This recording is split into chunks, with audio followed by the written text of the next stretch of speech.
Sir नमस्कार। नमस्कार जी। Sir क्या नाम है आप? बलवान शर्मा। बलवान जी कहाँ से आए हैं आप? बठिंडा से। बठिंडा पंजाब से। हाँ जी। संत रामपाल जी महाराज जी से नाम दीक्षा कब लिया आपने? 2009 में जी। सर संत रामपाल जी महाराज जी से नाम दीक्षा लेने से पहले आप क्या भक्ति साधनाएं करते थे? मंदिर में पुजारी थी। मंदिर की भक्ति करते थे जी। हनुमान जी की। हनुमान जी हमारे इष्ट था। हनुमान जी का ही हमारा गुरु धारण किया हुए थे। हमारा जो परिवार है वो हनुमान जी से ही संबंधित रखता है और उन्हीं की जोत बत्ती, उन्हीं की आराधना पूजा करता है। सर किस तरह से आपने किस प्रकार से पूजाएं की है, आप हमें बताना चाहेंगे? हमने जी मंदिर में रह करके जैसे 42 दिनों के व्रत किए, हवन यज्ञ किए। मतलब जैसे ग्रहण कोई जाता है तो उसमें हवन यज्ञ किया। मतलब कोई भी ऐसा त्यौहार नहीं था जो खाली चला जावे। और उसमें हम पैसा कमाने के इच्छुक नहीं थे।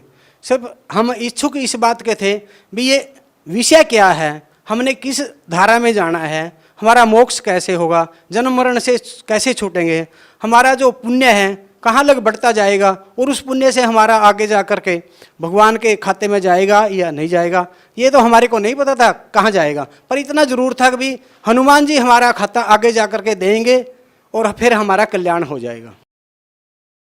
इस धारा से हम बहते गए और चलते गए और हमने खूब मतलब मंदिर में अपने शरीर को इतना सुखा दिया कि अगर इसके अंदर 2 गिलास भी जल डालें तो वो भी वापिस आ जाता था और वो अंदर नहीं जाता था। अंदर की जो फैक्ट्रियाँ थी नीचे की वो बिल्कुल काम करना हट गई थी और भूख प्यास बिल्कुल मतलब अपनी जगह ठहर गई थी, बहुत ही कम हो गई थी। तो एक तरह से आपने अन्न आहार करना छोड़ दिया था? हाँ जी। और बहुत ही कम, मतलब जैसे एकादशी आ गई उसका व्रत कर लो। मतलब व्रत हमने इतने किए कि महीना में ना 20 दिन या 15 दिन तो हमारे व्रत में चले जाते थे। तो सर आप एक तरह से निराहार रहते थे, आपने इतनी सारी पूजाएं साधनाएं की है, तो सर उसके बाद आप संत रामपाल जी महाराज जी से कैसे जुड़ गए? संत रामपाल जी महाराज जी से इसलिए जुड़ गई, हमारे पास एक AP सिंह नाम का जो संत रामपाल जी से का अनुयायी था, उन्होंने हमारे को ये ज्ञान दिया भी ज्ञान ये है। आप किससे जुड़े हुए हो पहले उन्होंने पूछा। मैंने कहा हनुमान जी से। हनुमान जी हमारा इष्ट है और उनसे जुड़े हुए हैं। वो कहने लगे भी ये जो देवी देवता है ये जन्म मरण में है। मैंने कहा अभी उनसे, हाँ जन्म मरण में है, पर मैंने कहा ये आगे हमारा जो काम है परमात्मा से कर देंगे क्योंकि इनकी पहुँच वहाँ लग है, हमने ये मान रखा था और वो अपना काम हो जाएगा। वो कहने लगे नहीं कर सकते। मैंने कहा क्यों नहीं कर सकते? तो कहने लगे आप पढ़ लो। उन्होंने मेरे को 2 बुक दी। गहरी नज़र गीता थी उनके पास और एक थी आध्यात्मिक ज्ञान गंगा और एक मोटी पुस्तक थी भक्ति के सौदागर का संदेश। उस पुस्तक से मैंने 2 दिन में सारा स्ट्रेचर उनका पढ़ दिया, 2 ही दिन में। तो 2 दिन में पढ़ने के बाद मैंने उनको कहा भी आप ये अपनी बुक ले लो। मैंने पढ़ दी। मैंने कहा जो ये ज्ञान है, मैंने कहा ये तो किसी ऐसे संत का है जो तत्वदर्शी संत है। मैंने कहा अगर वो संत होया फिर तो ठीक है, अगर वो संत नहीं होया, उसको ये ज्ञान कहीं से मिल गया तो वो तो दुनिया को लूट करके खा जाएगा। मैंने कहा छोड़ेगा नहीं किसी कीमत पे भी, क्यों? मैंने कहा ये ज्ञान लीट एंड क्लीन है और फाइनल है, क्योंकि इससे पहले के ज्ञान में तो हम सुलझे हुए हैं पर इस ज्ञान में हम उलझे हुए हैं। सर एक बात बताइए, आप एक मंदिर में पुजारी रहे हैं, आपने एकदम से कैसे निर्णय कर लिया कि संत रामपाल जी महाराज जी की जो पुस्तकें हैं उनमें जो ज्ञान है वो बिल्कुल सही है और आप जो पहले कथाएं करते थे वो सही नहीं है? ये निर्णय कैसे किया आपने? ये निर्णय इसलिए किया, हम जब कथा करते थे उसमें जैसे देवी पुराण में आता है आविर्भाव और तिरोभाव, तो उसमें हम क्या करते थे, एक अटकल लगाते थे। अटकल लगाने से सामने कथावाचक जो सुनते थे उनको किसी को पता नहीं लगता था भाई पंडित जी क्या कह रहे हैं, क्या नहीं कह रहे हैं और किस प्रकार से आगे जा रहे हैं डायरेक्शन को लेकर के। तो उसमें एक हेरा फेरी होती थी। अगर हम वहाँ सच बोलें तो मंदिर से बाहर निकलना पड़ता है, अगर हम सच न बोलें तो हम पाप के भागी भी वहाँ, क्योंकि हमारे को खुद ही ज्ञान नहीं भी आविर्भाव क्या है, तिरोभाव क्या है। ब्रह्मा विष्णु महेश के बारे में ये बात होती थी वहाँ। तो अगर हम कहें ब्रह्मा विष्णु महेश का वहाँ जन्म और मृत्यु है तो उसमें एक प्रेशर बनता है कि ब्रह्मा विष्णु महेश का अगर जन्म मरण है तो आप पूजा किसकी कर रहे हो, तो आप किसके ऊपर ठहरे हो और क्या कर रहे हो। ये तो उसमें तो उसी टाइम फैसला हो जाता है, गेट आउट फ्रॉम हेयर। तो कहने का मतलब ये था कि आप चाहते हुए भी लोगों को ये नहीं बताते थे कथा के दौरान कि ब्रह्मा विष्णु महेश की मृत्यु या जन्म होता है। यदि आप ऐसा बताएंगे तो लोग आपके ऊपर सवाल उठाएंगे कि भगवान कौन है। हाँ, तो हमने भगवान के बारे में ज्ञान नहीं था बिल्कुल। हमने तो देवी देवताओं के सतर तकर ज्ञान था और जो दूसरों का लिखा हुआ था वो भी। और जो पुराणों के अनुसार हम कथा करते थे, जहाँ भी ये तत्व ज्ञान की बात आती थी वहाँ से अटकल लगा करके हम आगे चले जाते थे और माई या कथा सुनने वाला खुश हो जाता था। हमारी तो इतनी ही पहुँच थी। सर एक बात बताइए, जैसे कि आप पुजारी थे सर, श्रद्धालुओं के मन में ये रहता था कि ब्रह्मा विष्णु महेश भगवान है, लेकिन आपको पता था कि देवी पुराण में लिखा हुआ है कि इनका जन्म और मृत्यु होता है, तो आपके मन में ये सवाल तो जरूर था कि ब्रह्मा विष्णु महेश से भी ऊपर कोई भक्ति है। तो क्या संत रामपाल जी महाराज जी की किताबें जो आपने पढ़ी, उनका लिटरेचर जो आपने पढ़ा, तो आपको क्या उन सवालों का जवाब मिला जिनको जानने के लिए आप भी उत्सुक थे? हाँ जी, उनके जवाब हमारे को मिले। जो हम संत रामपाल जी से ने हमारी जो ज्ञान की भूख थी वो बिल्कुल बिल्कुल ऐसे बिठा दी कि आपको और ज्ञान की ज़रूरत नहीं है और ये ज्ञान फाइनल है। अगर और किसी के पास कोई ज्ञान हो ऐसा तो गुरुजी हमारे कह रहे हैं कि मैं भी वहीं चल पड़ूंगा उस ज्ञान के पास और हम सारे चल पड़ेंगे। लेकिन मेरे को पता था भी जो अब ये ज्ञान है ये लीट एंड क्लीन है और फाइनल है, क्योंकि मैंने जो जहाँ जहाँ जिस तथ्य को लेकर के मैं अटके हुआ था इस पे तो हमारे को हनुमान जी ने मेरे को बताया था भी आप पिछले जन्म के जो ऋषि मुनि तपस्वी थे बड़े ज़बरदस्त थे, लेकिन उन्होंने कहा भी आप गिर गए वहाँ।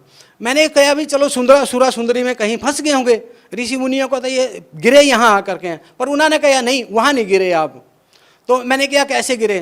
कहा आप गुरु वाले सत्र से गिरे हो, क्योंकि गुरु वाले सत्र का फिर मैंने को पता लग गया जब लग हम गुरु को पूर्ण परमात्मा नहीं समझेंगे तब लग हम पार नहीं होंगे। ये हमारा फॉल्ट था, उसमें पिछली जन्म की भक्ति का फॉल्ट तब समझ में आया भी ये फॉल्ट लेकर के हम यहीं के यहीं धक्के खा रहे हैं। तो जब हम गुरुजियों के पास इसी हिसाब से रहे और उसके बाद में मैंने तो ये इच्छा ही नहीं थी मैं नामदान लेऊं, लेकिन गुरुजियों ने मेरे को नामदान दिया ज़बरदस्ती। ज़बरदस्ती का मतलब यानी कि अंदर से अपने आप, मेरे को पता ही नहीं लगा मैंने ये कर लिया। और मैंने तो मेरी भी चीज़ के हिसाब से नामदान लेना था, ये उन्होंने बताया था। सर अमूमन हम देखते हैं कि संत रामपाल जी महाराज जी से वही लोग नाम दीक्षा लेते हैं जो किसी न किसी बीमारी से पीड़ित है। क्या आपने भी कोई बीमारी का निदान पाने के लिए संत रामपाल जी महाराज जी से नाम दीक्षा ली थी, या फिर ज्ञान आधार बनाकर ही संत रामपाल जी महाराज जी से नाम दीक्षा ली? नहीं, हमारे इससे कोई संबंध नहीं है।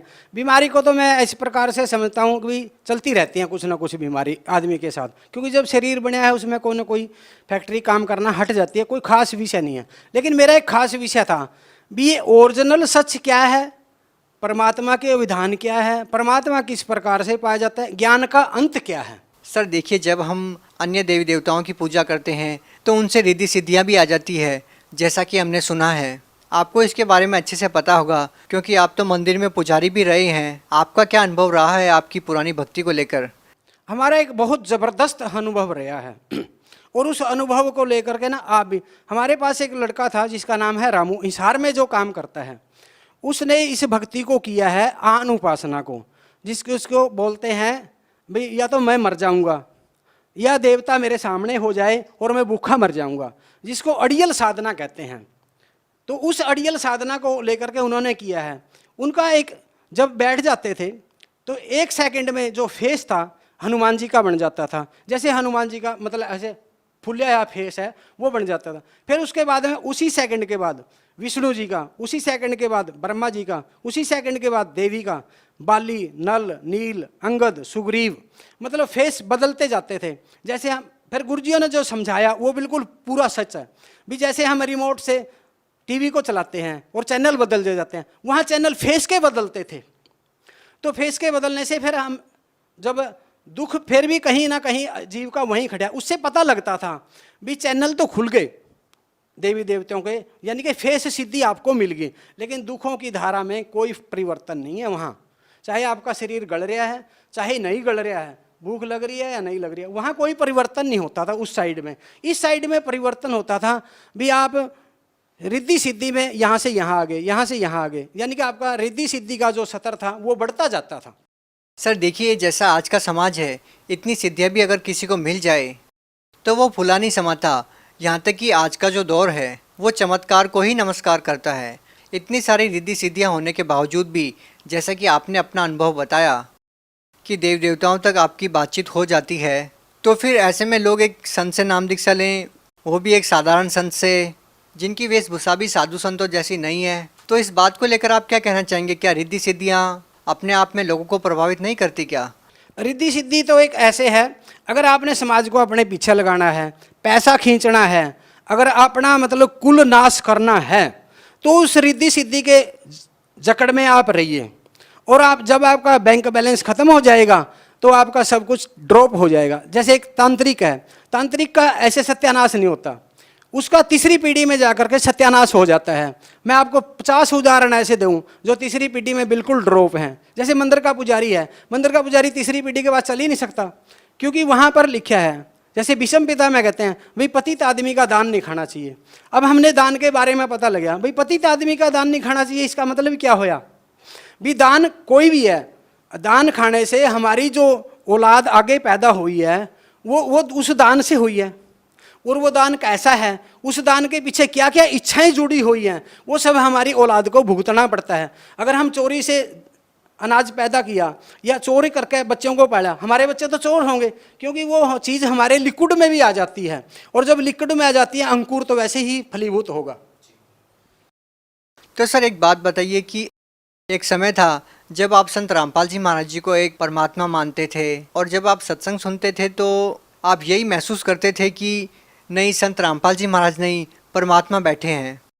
लेकिन आज जबकि संत रामपाल जी महाराज जी जेल में हैं, तो क्या आज भी आपकी आस्था वैसे ही है? क्या आज भी आप उसी नज़र से संत रामपाल जी महाराज जी को देखते हैं?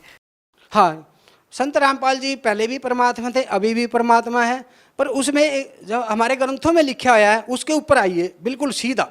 भी संत की करनी बल नहीं देखना चाहिए, उसकी कथनी में देखो। उसकी अगर कथनी को देख करके आप आगे चले जाओगे। अगर उसके साथ क्या होता है संत के साथ, संत तो समय समय पे आते हैं, ये तो है नहीं भी संतों की कोई लाइन लग रही है। 2 संत पृथ्वी पे टिक नहीं सकते कभी भी, क्योंकि संतों की पंक्ति नहीं होती, हीरों की बोरी नहीं होती, और जो हंस हैं उनकी डार नहीं होती, और सिंह जो शेर हैं उनके लेड़े नहीं होते, बड़े बड़े झुंड नहीं होते। तो 2 संत जब पृथ्वी पर ठहर नहीं सकते, एक ही संत ठहरता है, तो एक संत एक साइड और सारा समाज एक साइड, तो उस संत के साथ उसकी कथनी क्या है बस इसको देखो, उसकी करनी बल ना देखो, क्योंकि उसकी करनी में हमेशा 2-3 निशाने होते हैं। एक निशाने से वो 2-3 तीर मारता है, और उसका बाद में पता लगता है। जैसे गुरु नानक जी ने कहा था बसे रहो, और उनको जिन्होंने सेवा करी उजड़ जाओ, इसका मतलब किसी ने भी नहीं पता लगा, पर गुरु नानक जी ने खुद उस बात को खोला भी अच्छा बीज सारे को डाल दो, माड़े बीज को टिका रहने दो। तो वही संत रामपाल जी जब इस पोल पट्टी को खोलेंगे फिर हमारे समझ में आएगी, उससे पहले हमारे समझ में नहीं आएगी। अगर भगवान की बात हमारे समझ में आ गई तो हम भी नहीं फिर भगवान हो गए, हम मानव कहाँ रहे फिर। सर ये तो ज्ञान की बातें थी। यदि बात करें प्रैक्टिकल की, क्योंकि जिस तरह से लोग आज समाज में जी रहे हैं, हजारों ऐसी पीड़ाएं हैं, मानसिक तौर पर पीड़ित है लोग, आर्थिक तौर पर पीड़ित हैं और शारीरिक तौर पर भी पीड़ित हैं। तो ऐसे में लोगों को तलाश है एक ऐसी संजीवनी की जो लोगों की सारी समस्याओं को दूर कर दे। तो सर हम आपसे जानना चाहेंगे, क्या संत रामपाल जी महाराज जी से नाम दीक्षा लेने के बाद क्या आपको ऐसी समस्याओं से भी निजात मिली जिन समस्याओं को लेकर आज समाज जूझ रहा है? हाँ, हमारे को जिन समस्याओं को लेकर के समाज आज जूझ रहा है और जिनको सहन कर रहा है, और जिसमें उनके घर भी बर्बाद होते जा रहे हैं, उनको खुद पता है हमारा घर बर्बाद एक भूत ने कर दिया, या एक देवी देवता ने कर दिया, या किसी ने भी कर दिया, या टूणा टप्पे के चक्कर में है। आज सबसे बड़ी तो बीमारी ये देखो, हम तो कहते हैं मेरा ये धर्म है, धर्म नहीं है उसका, ये झूठ बोलता है वो। उसको देखो, उसके आगे देखो, उसने 5-7 मिर्च टांग रखी है, ऊपर नींबू टांग रखा है, उसका धर्म तो है ही नहीं कोई। धर्म कहाँ है, वो तो टूणे टप्पियाँ वाला है। और जब टूणे टप्पे वहाँ हम घुस जाते हैं, हमारे पास ये हर बीमारी से, हर किसी से, हर हवा से, हर देवी देवता से, हर पितर से, हर भूत प्रेत से जूझना पड़ेगा आपको, क्योंकि देवी देवता अच्छा। सर उन सभी का समाधान क्या है? उन सभी का समाधान एक ही है, अगर आप संत रामपाल जी से महाराज से जुड़ोगे। लेकिन जुड़ने के लिए भी मैं पहले कहता हूँ भी पहले ज्ञान को समझो। अगर ज्ञान नहीं समझा, वहाँ जुड़ गए, फिर भाग गए 2 महीने, कोई फायदा नहीं।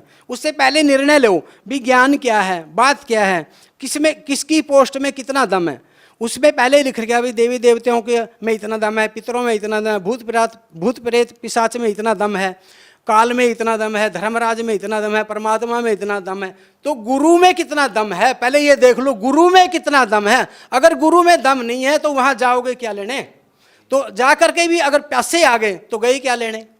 आप तो मतलब ट्रेन में मलमूत्र फैलाने के लिए गए थे फिर।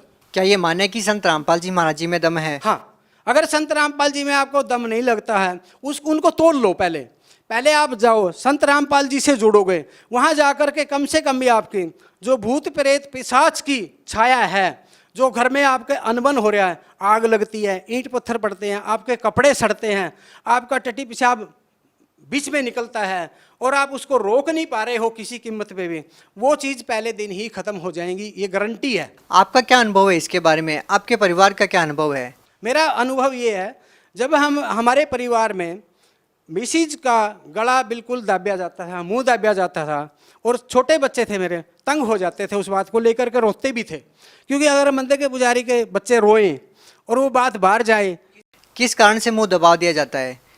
ये पितरों के कारण, भूत प्रेतों के कारण। और उसमें ये था, जो भूत प्रेत थे या पितर था, उसका मेरे को पता भी था, लेकिन उसका इलाज मेरे से हो ही नहीं पा रहा था।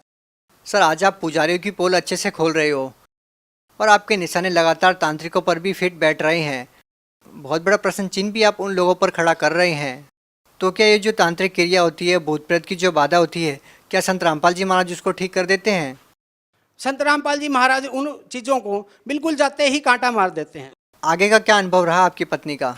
हमारी पत्नी का ये अनुभव रहा कि जो वो चीज़ थी जिसको पितर प्रेत कह लो, वो अंदर बैठ गई थी बिल्कुल। वो अंदर बैठने के बाद मैंने उनसे कभी नहीं कहा भैया आप संत रामपाल जी से जुड़िए या ना जुड़िए, पर मैंने उनको बुक जरूर पढ़वा दी थी सारी। मैंने कहा 5-5, 7-7 पेज करके पढ़ो इनको और इसमें देख लो, अगर जचे तो ठीक है, नहीं छोड़ दो। उन्होंने सारी बुक पढ़ी, उन्होंने अपने आप कह दिया भी अब मेरे पास कोई चारा नहीं है और मैं संत रामपाल जी के पास मैंने ले चल। मैंने कहा भाई सोच ले, पर ले चलेंगे, पीछे नहीं हटेंगे, पीछे नहीं हटने देंगे, जो मर्जी हो जाए, मैं तो हटूंगा नहीं। तो उन्होंने कहा ठीक है, पीछे नहीं हटेंगे। तो उसके बाद में हम जब घर से चले तो हमारी मिसिज का एक एक बूंद पेशाब की, मतलब उनको चलने ही नहीं दिया, एक कदम भी चलने नहीं दिया। उसके बाद में फिर हम धक्का कर करके मतलब हम जैसे तैसे पहुंच गए और हमारी मिसिज ट्रेन में बैठने के बाद में बाथरूम में ही रही, बाथरूम से बाहर ही नहीं आई। और हम जाकर के जाखल उतरे, जाखल का रास्ता पैसेंजर के अंदर 2 घंटों का 3 घंटों का रास्ता है, वो 2.5 का, तो उसके अंदर 3 घंटे बिल्कुल वहीं रहे लेटरिन बाथरूम में ट्रेन में। तो उसके बाद में मेरे को कहने लगे भी तू दवाई लिया। मैंने कहा दवाई तो काम नहीं करेगी।